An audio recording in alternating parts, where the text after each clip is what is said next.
बोला आपने नहीं, लास्ट क्लासेस में हम पार्ट 3 तक पढ़ चुके थे। 3 फर्स्ट भाग 1, भाग 2 और भाग 3, तीनों भाग हम पढ़ चुके थे। नेक्स्ट हम पढ़ते हैं भाग 4।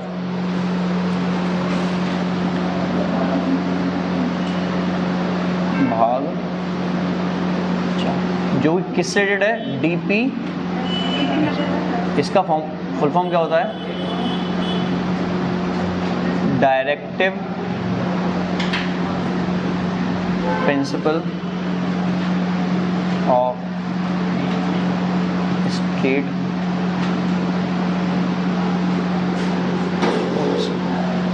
हिंदी में इसको कहते हैं राज्य के नीति निर्देशक तत्व। डीपीएसपी का फुल फॉर्म क्या है? डायरेक्टिव प्रिंसिपल, फुल फॉर्म भी आया हुआ है किसी पेपर में, directive principle of state policy, राज्य के नीति निर्देशक तत्व कहते हैं। कहाँ से लिए गए हैं? आयरलैंड से लिए गए। हम पहले लिखवा चुके हैं कि कहाँ से लिए गए हैं, आयरलैंड से लिए। ठीक है, राज्य के नीति निर्देशक तत्व होते क्या हैं? तो ये राज्य की रिस्पॉन्सिबिलिटीज हैं, राज्य के कुछ काम हैं जो एक स्टेट गवर्नमेंट को अपने राज्य के नागरिकों के लिए करना होता है। ठीक है, तेज बहादुर सबकुछ समिति आई थी, उसने 2 टाइप के अधिकारों की मांग की थी। एक अधिकार जिसके लिए आप डायरेक्टली हनन होने पे सुप्रीम कोर्ट या हाई कोर्ट में अपील कर सकते हैं, वो क्या थे? मौलिक अधिकार, फंडामेंटल राइट्स थे। और एक थे जिसके लिए आप सुप्रीम कोर्ट या हाई कोर्ट में अपील नहीं कर सकते। टोटली किस पे डिपेंड करता है? राज्य पे या स्टेट गवर्नमेंट पे डिपेंड करता है, वो चाहे तो करे चाहे तो ना करे, बट स्टेट को एक अच्छा स्टेट बनाने के लिए आपको करना चाहिए। और उन्हीं को क्या कहा गया था? Directive principle of state policy, राज्य के नीति निर्देशक तत्व। क्लियर? आर्टिकल नंबर 36 से लेकर आर्टिकल नंबर 51 तक आते हैं। पहले हम देखेंगे आर्टिकल नंबर 36। इसमें क्या है? डीपीएसपी की परिभाषा, डीपीएसपी की परिभाषा, डेफिनेशन ऑफ डीपीएसपी यहाँ पे लिख लेंगे हम। डेफिनेशन ऑफ डीपीएसपी, राज्य की नीति निर्देशकों की परिभाषा। ठीक है, नेक्स्ट आता है आर्टिकल नंबर 37। इसमें क्या लिखा है? अब राज्य के नीति निर्देशकों को डीपीएसपी लिख दिया शॉर्ट में। ठीक है, डीपीएसपी को न्यायालय में चुनौती नहीं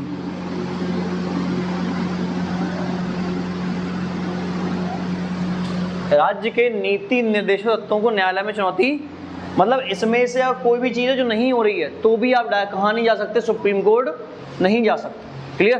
तो इसके लिखा है कि राज्य के नीति निर्देशक में जितनी भी चीज़ें आती हैं, जितने भी आपके इसमें आर्टिकल्स आते हैं, इनमें से किसी भी आर्टिकल को आप न्यायालय में जाके टोक नहीं सकते कि हमारे साथ में ये नहीं हो रहा है। ये सारे के सारे किस पर डिपेंड करते हैं? राज्य सरकार पे, स्टेट गवर्नमेंट डिपेंड करते, चाहे तो करे चाहे तो ना करे। बट अपने राज्य को एक वेलफेयर स्टेट, कल्याणकारी राज्य बनाने के लिए राज्य करता है, कहीं कभी नहीं भी करता। जैसे कि अभी जॉब्स को लेके तो एक तरह से नहीं कर रहे हैं, समझ रहे हो?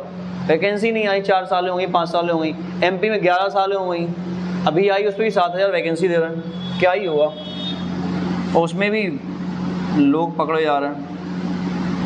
नॉर्मलाइजेशन में इतना ज़्यादा डिफरेंसेस है कि 20-20 नंबर कम कर दिए गए, 20-20 नंबर बढ़ा दिए गए, इतना ज़्यादा थोड़ी होता है। Article number 38। So, इसमें लिखा है this is the duty of state to conduct social, political and economical, हाँ इसमें लिखा हुआ है कि राज्य को अपने राज्य के नागरिकों के लिए, है ना, राजनीतिक, आर्थिक और सामाजिक कार्यक्रम चलाए। ठीक है,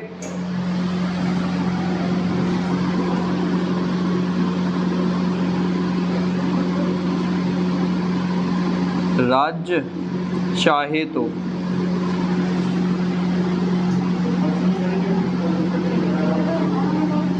राज्य में सामाजिक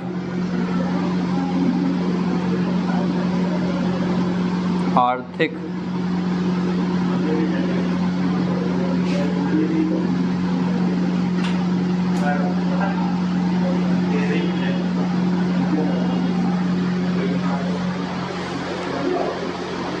तो ये सब किस पे डिपेंड करता है? सीधा राज्य पे। अब इसमें आपको वर्ड लिख लें कल्याणकारी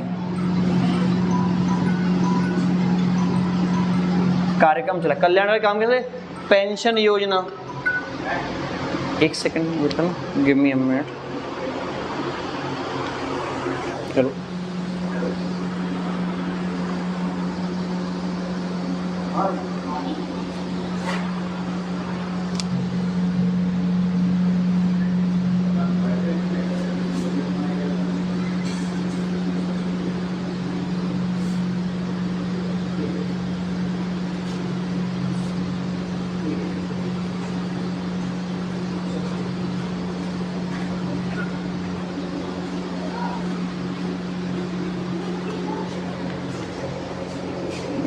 ग्रेट वर्क। देखो है ना, तो राज्य चाहे, ये क्या कंपलसरी है? नहीं। अगर राज्य चाहे तो ये राज्य पे भाई पेंशन बंद कर दी तो राज्य पे डिपेंड करता है, कहीं पेंशन चालू है, राज्य पे डिपेंड करता है, चलाए चाहे ना चलाए।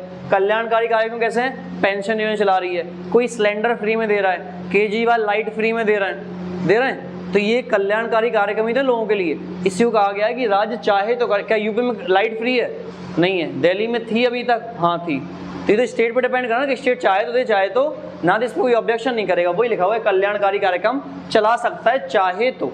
ठीक है, तो किस पे डिपेंड करता है? टोटली स्टेट पे, है ना। ये इंपॉर्टेंट है आर्टिकल नंबर, क्योंकि इसका एक पार्ट है थर्ड वाला, वो इंपॉर्टेंट है इसलिए। ठीक है, इसमें क्या लिखा है? राज्य की सामाजिक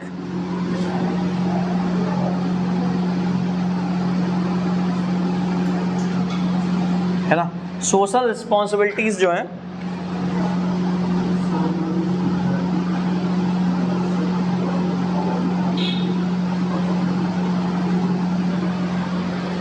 है ना, स्टेट की सोशल रिस्पॉन्सिबिलिटीज हैं, वो क्या क्या है सुनना आप। इसमें से थर्ड वाला, अभी तक क्या थोड़ा सा वो राइटिंग वाइटिंग का बड़ा इशू हो रहा है लिखने का हमें तो है ना लेक्चर में। इसमें एक है 39 का 3, इसमें लिखा हुआ है किसके बारे में? समान वेतन का प्रावधान। किस किस के लिए?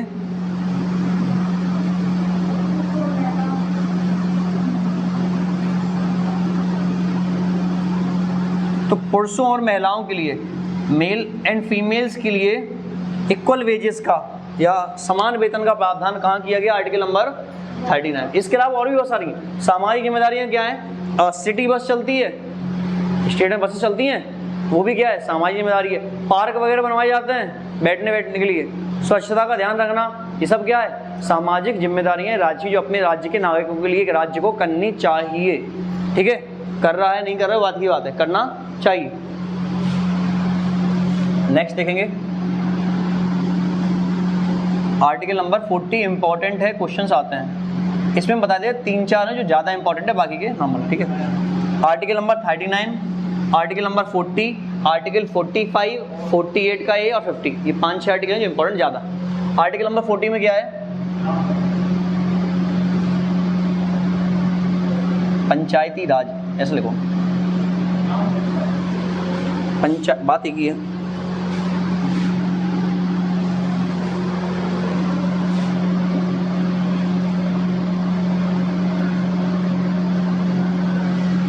ग्राम पंचायत का बेसिकली ऐसा है। इसमें ये लिखा हुआ है कि राज्य, प्रत्येक राज्य की जिम्मेदारी है कि वो अपने राज्य के प्रत्येक गांव में पंचायती राज की व्यवस्था करे। ठीक है, करवाए। ठीक है, ये बात। तो आर्टिकल 40 इंपॉर्टेंट है। आर्टिकल नंबर 41, एक सेकंड होगा ना, गिव मी अ मिनट, एक सेकंड। आर्टिकल नंबर 41 में क्या है? इसमें है राइट टू गेट वर्क। इसमें क्या है? कार्य पाने का अधिकार। Article number 41, article number 45। Article 45 में क्या है, 6 से 14 वर्ष के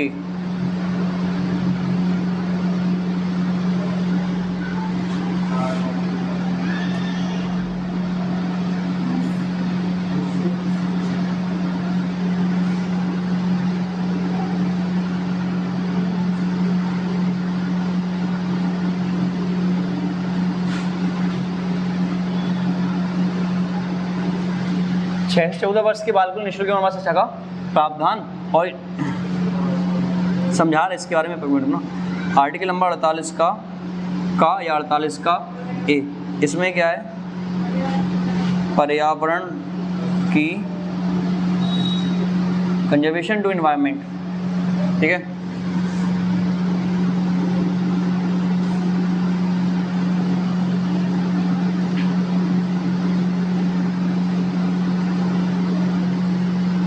और लास्ट आर्टिकल है इसका आर्टिकल नंबर 50। आर्टिकल नंबर 50 में क्या है,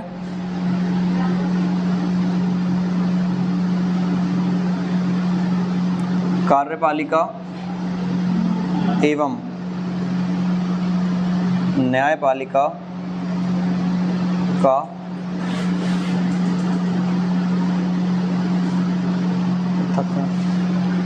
है ना, एग्जीक्यूटिव और जुडिशरी को अलग अलग किया जाएगा, ठीक है। ये कहाँ लिखा हुआ है, आर्टिकल नंबर 50 में। और ये इतने आर्टिकल्स हैं जो इंपॉर्टेंट है किसके, भाग 4 के। आप इसको भाग 4 के ए में आएगा वो।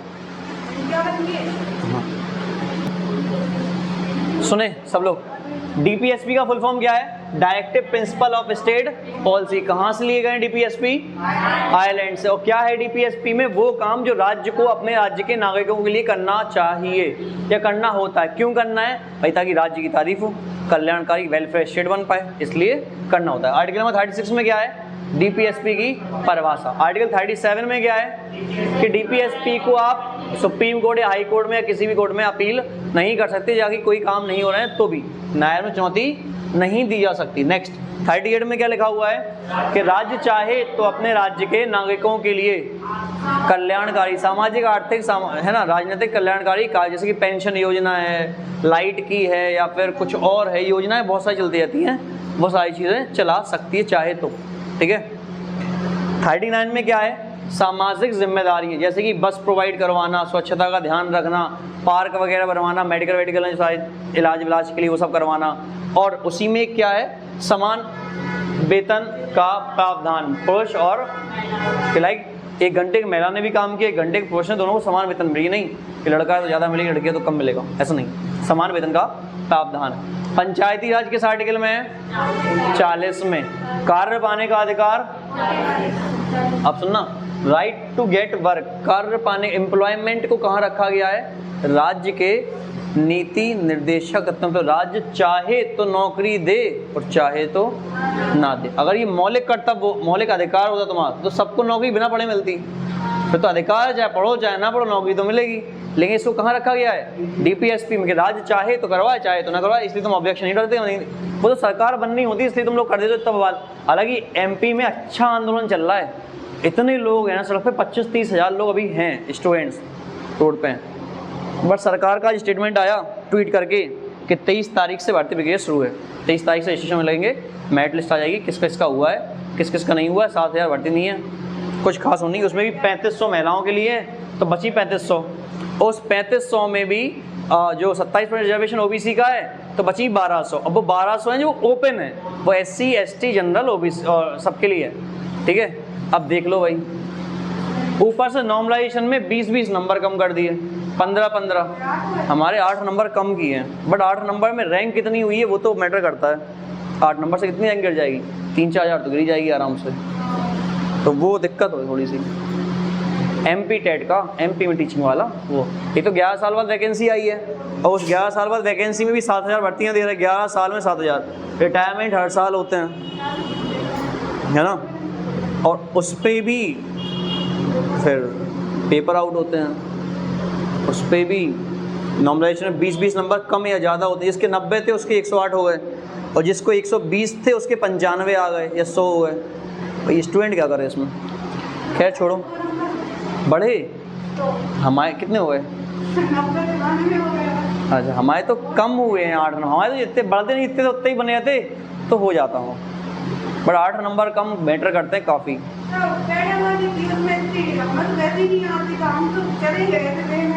नहीं हम भी ऐसे बिना पढ़े ही गए थे, बट हमारे ठीक थे, नहीं ठीक थे हमारे उस टाइम पे। शायद से उस क्लास में सबसे ज़्यादा महंगे थे वहाँ पे। और अब तो वो 8 नंबर का ना हमें बड़ा वो है, वो नॉर्मलाइजेशन में इतने एक आध 2 नंबर 3 नंबर का डिफरेंस, दैट इज़ ओके, ठीक है। 10 20 भी हमारे जो ठीक है 8 नंबर हो, कुछ लोगों की तो 15 नंबर कम कर दिए गए, 18 नंबर कम है या बढ़ा दिए गए, तो कुछ ना कुछ तो गड़बड़ है ही। खैर हाथ में ही नहीं है वो तो, चलो देखते हैं, खैर छोड़ो। 6 से 14 वर्ष के बच्चों के लिए निःशुल्क एवं बाल शिक्षा का प्रावधान कहाँ किया गया है? 44 में, सॉरी 45 में, ठीक है। 44 में समान नागरिक संहिता है, यूनिफॉर्म सिविल कोड है, ठीक है। 48 के ए में क्या है? पर्यावरण की सुरक्षा, ये जिम्मेदारी राज्य की पर्यावरण है उसका ध्यान रखे। जो वाइल्ड लाइफ सेंचुरीज हैं, वन्यजीव अभ्यारण्य वगैरह है, वो सब कहाँ आ जाएगा? इसी में आ जाएगा, 48 के ए में आ जाएगा। और 48 में क्या है? एग्रीकल्चर, एनिमल हस्बेंड्री, पशुपालन, कृषि वगैरह के बारे में, ठीक है। आर्टिकल नंबर 49 में क्या है? जो राष्ट्रीय स्मारक राज्य में बने हैं उनकी जिम्मेदारी किसकी होगी? राज्य। ताजमहल है यूपी में, तो उसको मतलब स्वच्छता का ध्यान रखना, बाकी सारी रिस्पॉन्सिबिलिटी किसकी है? राज्य सरकार, ठीक है, यूपी सरकार करेगी। 50 में क्या है? कार्यपालिका और न्यायपालिका का पृथक्करण, अलग करना, सेपरेट करना दोनों को, separation of executive and judiciary, इन दोनों को अलग करना कि भाई आप एक दूसरे काम में हस्तक्षेप नहीं करेंगे। क्लियर? नेक्स्ट 51 में क्या है? कि राज्य की जिम्मेदारी है कि आंतरिक और बाह्य शांति को कायम रखे। ये नहीं कि तुम बगल वाले राज्य से लड़ रहे हो, ये नहीं करना। क्लियर है? यहाँ तक कोई दिक्कत परेशानी नहीं है? नेक्स्ट क्या हुआ? पता नहीं क्या बोलते रहते हैं।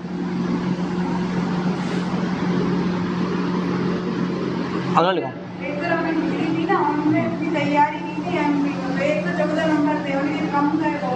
कितने हुए है? वो आती है, वो आस्था आती है, आस्था मिश्रा, उसके भी नंबर अच्छे खासे थे, 110 112 नंबर है, 103 थे और शायद से 101 हो गया, ऐसा कुछ है। हमें तो अपना बता रहे हैं, हमें तो 8 नंबर का हमें तो बढ़ा दोगे। हमारे इससे बेटर थे। हाँ भी हमें तो हमने किताब भी नहीं उठाई, कन्फर्म था 114 में तो हो ही जाता, ऐसा था। अच्छा खासा 114 कितने कर दिए? 100 हैं, 14 नंबर कम कर दिए, बताओ। 100 में तो जनरल में तो बड़ा मुश्किल है, ऐसा है नो, जो रियलिटी है वो ये। 50,000 आ जाए तो सोचना पड़ेगा थोड़ा सा, तो होने के चांसेस हैं, अदरवाइज बड़ा है, दिक्कत है। नॉर्मल क्योंकि अपने यहाँ ऑनलाइन पेपर नहीं है ना, क्योंकि अपने यहाँ एक ही दिन में पेपर होता है ना, इसलिए नहीं है। जहाँ वहाँ पे 1 महीने पेपर चले हैं, वहाँ पे हमारे हिसाब से 5 मार्च से लेके 6 मार्च से लेके 27 मार्च तक पेपर चला है। सीटेट में भी तो नॉर्मलाइजेशन हुआ है इस बार। जहाँ भी एक दिन से ज़्यादा पेपर होंगे वहाँ पे नॉर्मलाइजेशन होगा। एक आदि कोई पेपर नहीं होता, पैट का नहीं हुआ, 2 बार पेपर था तो शायद से पैट हुआ था कि नॉर्मलाइजेशन हुआ तो है उसमें, पैट में भी तो हुआ है। जहाँ पे भी एक से ज़्यादा पेपर होंगे वहाँ पे किसी का पेपर लेवल कम होगा, किसी का ज़्यादा होगा, उसको मेंटेन करने के लिए थोड़ा बहुत अंतर हो जाता है। लेकिन जहाँ पे ज़्यादा अंतर है वहाँ पे धांधली हो रही है ज़्यादा ही, क्या करेगा स्टूडेंट। सीजीएल में भी हुआ था, एक शिफ्ट का पेपर रख दिया ना इजी बहुत, कि बच्चों के 200 में से 200 आ गए। एक का रख दिया टफ 2018 वाले पेपर में, तो उनने क्या किया, उठा के जो इजी वाले थे उन सब के नंबर कर दिए 20-20 30-30 कम, उनमें से एक का भी सिलेक्शन ही नहीं हो रहा था। ऑब्जेक्शन हुआ इस चीज़ पे, दोबारा करवाना पड़ा। भाई हो गई, ये स्टूडेंट की गलती थोड़ी है कि आपने पेपर इजी दे दिया फिर आपने नंबर कम कर दिए उसके। भाई 1-2 नंबर का तो चलो झेल जाए इंसान, ठीक है, बट इतना ज़्यादा डिफरेंस तो बहुत ज़्यादा हो जाता है। 14 15 नंबर यार, एक नंबर में तो हज़ारों रैंक हो जाती है। हमें पता है 8 नंबर में मिनिमम हमारी 3,500-4,000 रैंक नीचे गई होगी।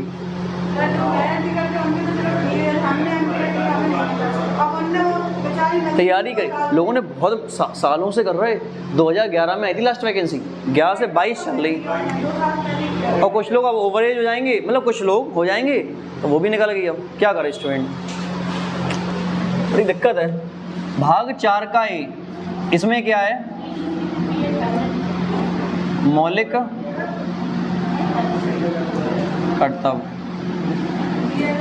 वो सही बात भी है, गवर्नमेंट जॉब में सबसे ज़्यादा कुछ ज़रूरी है तो वो है पेशेंस। और वो ज़रूरी क्या है, मजबूरी है। तो वैकेंसी नहीं आएंगी, 10-10 साल, 4-4 साल, 8-8 साल आएंगी भी तो ऑब्जेक्शन हो गए, केस चलेगा, उसमें भी पेपर आउट हो जाएगा, उसमें भी कुछ लोग पकड़े जाएंगे, फिर वो केस सालों चलेगा, तब तक इंसान को जाए हुए सालों बीत चुकी होंगी। सही बता रहा हूँ ना मैं। कुछ तो स्वतंत्रता सेनानी भी हमारे होंगे जिन्होंने पेपर दिया होगा, आज तक रिजल्ट ही नहीं आया होगा, सालों में नहीं आते रिजल्ट। 18-18, 15-15 वाले कुछ एग्जाम्स के रिजल्ट नहीं आए, अभी तक 7 साल हो गई।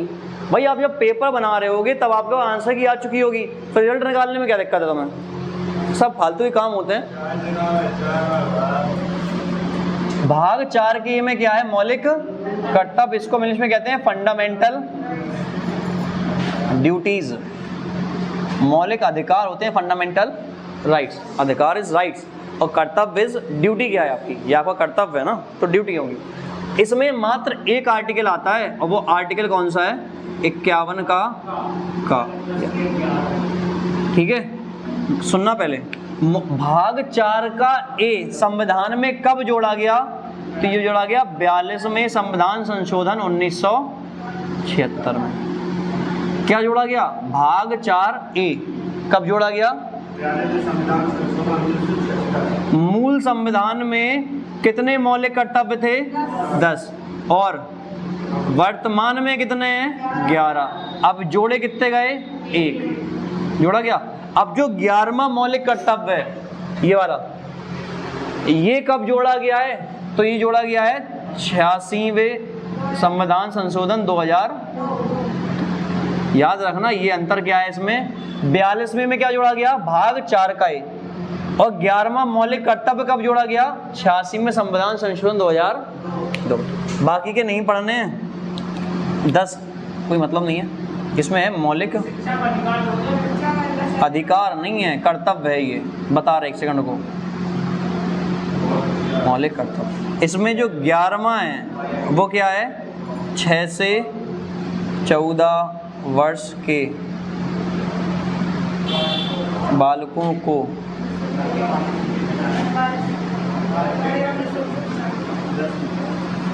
शिक्षा प्रदान। सुनना, समझा रहे, सुनना। ये भाग 4 के में क्या है, मौलिक कर्तव्य। मौलिक कर्तव्य संविधान में कब जोड़े गए, 42वें संविधान संशोधन 1976 में। वर्तमान में कितने हैं, 11, पहले कितने थे, 10, तो जोड़े कितने गए, 1। कौन सा, 11वां। तो 11वां मौलिक कर्तव्य कब जोड़ा गया, 86वें संविधान। भाग 4 का ये जोड़ा गया है 42 में, और 11वां मौलिक कर्तव्य जोड़ा गया है 86वें संविधान संशोधन 2002 में। ये लिख लो आप पहले, सुने अंतर क्या है तीनों में।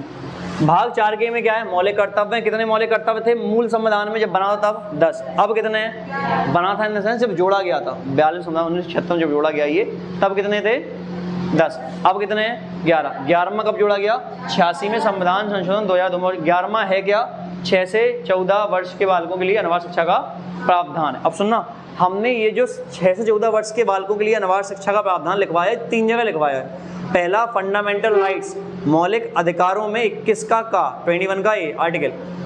दूसरा अभी लिखवाया है आर्टिकल नंबर 45 डीपीएसपी में, और तीसरा ये 11वां मौलिक कर्तव्य फंडामेंटल ड्यूटी। तीनों में अंतर क्या है, कभी भी आएगा शिक्षा का अधिकार, अच्छा अधिकार है तो मौलिक अधिकार में ही आएगा, और मौलिक अधिकार की बात 21 का लगाओगे, भले ही ऑप्शन में 21 का 45 और 51 का ए तीनों आएंगे, और लिखा है शिक्षा का अधिकार किसमें, तो बच्चे को शिक्षा पाने का अधिकार, तो उसका मौलिक अधिकार हो गया। और मौलिक अधिकार किसमें आएंगे, किसके काम में, राज्य की जिम्मेदारी है कि वो ऐसे स्कूल्स खोले, ऐसे प्रोग्राम चलाए कि बच्चों को निःशुल्क एवं अनिवार्य शिक्षा मिल पाए। तो राज्य की जिम्मेदारी की बात है अगर, तो किसमें आएगा, 45 में। और गार्जियंस की ड्यूटी है कि अपने बच्चों से काम वाम करवा के कहीं न भेज के स्कूल भेजें, तो ये कर्तव्य है, ये ड्यूटी है, और ड्यूटी आएगी तो किसमें आएगा, 51 के।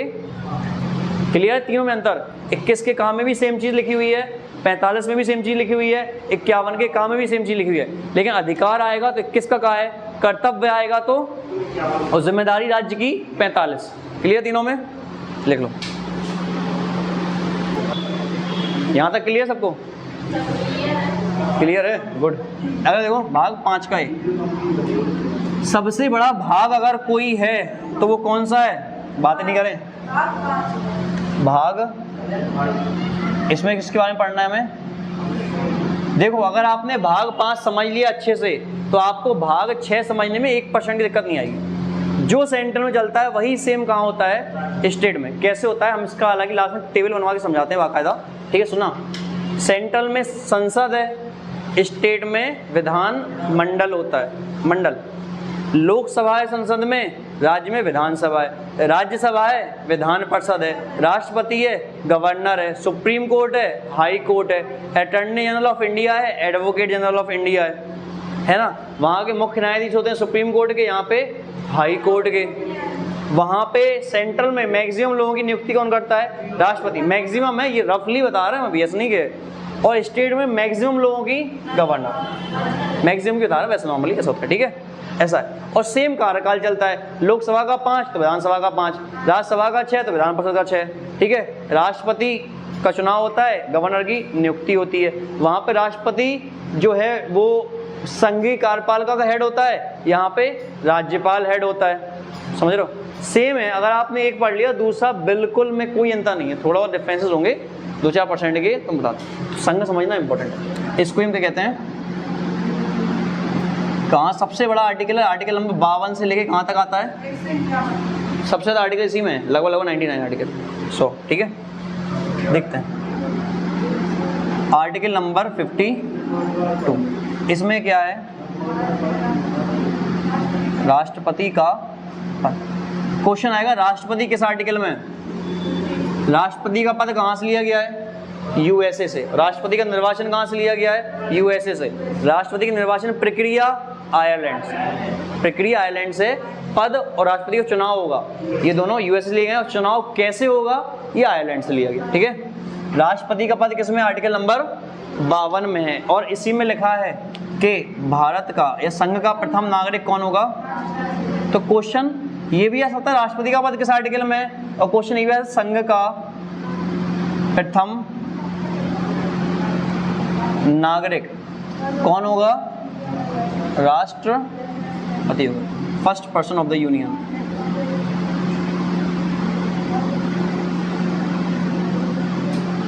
भारत का प्रथम नागरिक कौन होगा, राष्ट्रपति। दोनों आर्टिकल, दोनों चीजें important. Article number 53, article number 53 में क्या लिखा हुआ है कि संघ की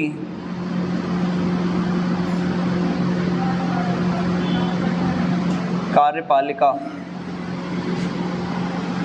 की सभी शक्तियां राष्ट्रपति में निहित होंगी।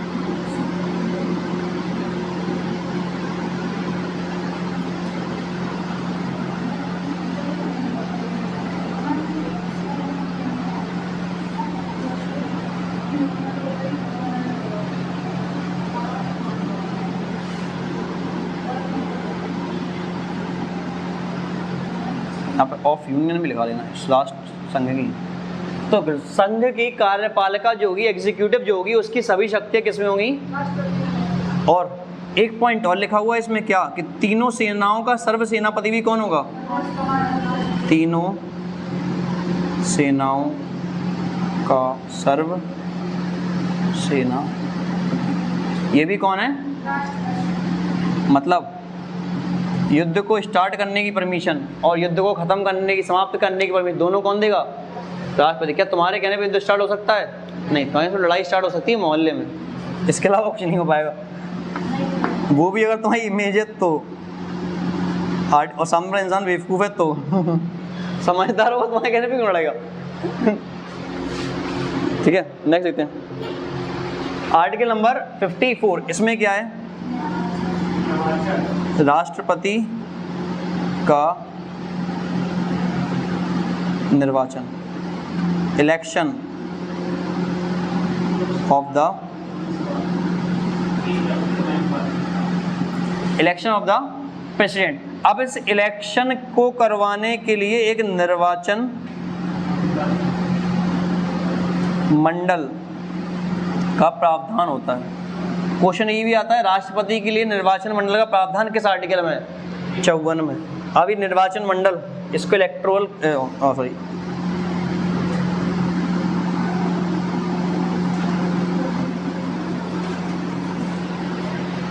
सॉरी ठीक सुनना, राष्ट्रपति के निर्वाचन में कौन कौन पार्टिसिपेट करता है ना? तो ये आते हैं एमएलए प्लस एमपी। एमएलए कहाँ होते हैं? विधानसभा में, और एमपी लोकसभा के भी और राज्यसभा के भी। लेकिन ये दोनों ही कैसे होंगे? निर्वाचित वाले होंगे, मतलब इलेक्टेड होंगे। नॉमिनेटेड वाले पार्टिसिपेट नहीं करते। ये भी कैसे होंगे? इलेक्टेड। ये भी कैसे होंगे? इलेक्टेड। ठीक है, ये तीनों ही। अच्छा, इसके साथ में अगम में लिखा है विधानसभा, तो इसमें कौन कौन आ जाएगा? और दिल्ली प्लस इनकी भी विधानसभाओं के इलेक्टेड होते हैं, क्योंकि इन दो जगह पे सिर्फ 2 केंद्र शासित प्रदेश ऐसे हैं आपके जिसमें क्या है? विधानसभा का प्रावधान, विधानमंडल का प्रावधान। क्लियर है? Article number 54।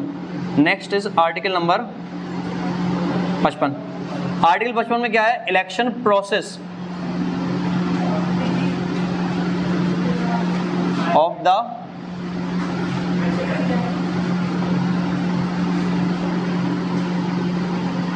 राष्ट्रपति की निर्वाचन प्रक्रिया। Election process of the president की प्रोसेस क्या होती है वो हम कल समझा देंगे आपको। अभी आप एक चीज लिख लेना बस, कौन सी होती है? Single transferable indirect vote system. Hindi में कहते हैं इसको एकल संक्रमणीय अप्रत्यक्ष मतदान। इसके तहत इलेक्शन करवाया जाता है किसका? राष्ट्रपति का। ये भी आया हुआ है क्वेश्चन है कि प्रोसेस का नाम क्या है? इस प्रोसेस का नाम क्या है? सिंगल ट्रांसफरेबल इनडायरेक्ट वोट, एकल संक्रमणीय अप्रत्यक्ष मतदान। इसको हम समझाएंगे कल कि कैसे इलेक्शन होता है, कौन कौन पार्टिसिपेट करता है, कैसे वोटों की काउंटिंग होती है, कैसे कैसे इनके वोटों को अलग अलग। सिंगल ट्रांसफरेबल का मतलब क्या है, सारी चीज़ें आपको कल एक्सप्लेन कर देंगे। अभी तक के पार्ट में अगर कोई भी दुविधा है तो बता दें। एनी क्वेश्चन तो कमेंट करें। हाँ, ओके, ऐसा कर देंगे। Thank you.